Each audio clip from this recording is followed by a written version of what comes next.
Belum sempat menghirup udara segar setelah menjalani hukuman di lapas Musi Banyuasin, M. Bahar langsung dijemput anggota Reskrim Polsek Seberang Ulu 2 Palembang untuk dilakukan penahanan kembali. Spesialis pencurian kendaraan bermotor ini kembali ditangkap terkait aksinya melakukan pencurian sepeda motor di halaman parkir sebuah klinik bersalin yang ada di Jalan Ahmad Yani, Kelurahan 16 Ulu, Kecamatan SU2 Palembang.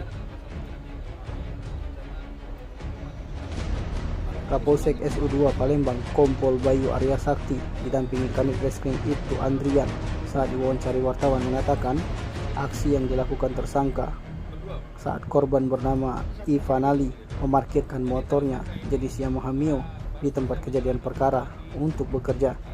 Kemudian diberitahu saksi Abdul bahwa motor korban sudah tidak ada di parkiran.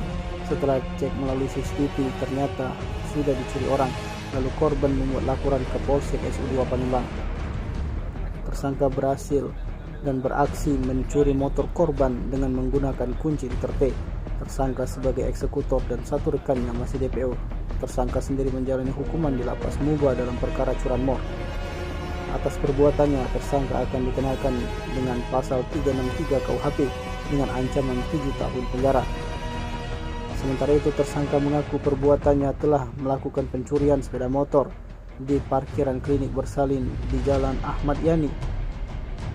Melaksanakan press release terkait dengan tindak pidana pencurian dengan pemberatan atau curanmor ya.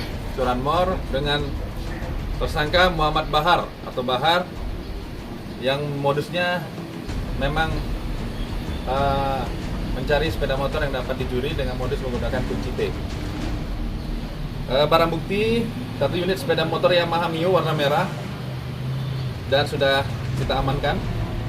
Dan pasal yang dilanggar adalah pasal 363 KUHP dengan ancaman hukuman 7 tahun penjara. Bang, modusnya bang gimana bang? Modusnya bang? Atau kos-kosan ya? Di halaman rumah. Halaman rumah dia masalah. Dalam aksi pelaku sendiri atau gimana bang? Sendiri. Berdua. Berarti satu masih DPO bang? Masih DPO. Jadi tersangka ini baru selesai menjalani hukuman di Lapas Muba. Begitu kita mendapat informasi bahwa yang bersangkutan akan bebas, langsung kami amankan dan kami laksanakan proses selanjutnya. Bang, peran pelaku sendiri apa nih bang? Peran pelaku? Peran pelaku? Eksekutor. Oh, eksekutor. Langsung Bang. yang mengambil kendaraan bermotor. Spesialis. Spesialis. Sama juga. Sama curanmor. Spesialis curanmor. Liputan Sumsel TV melaporkan.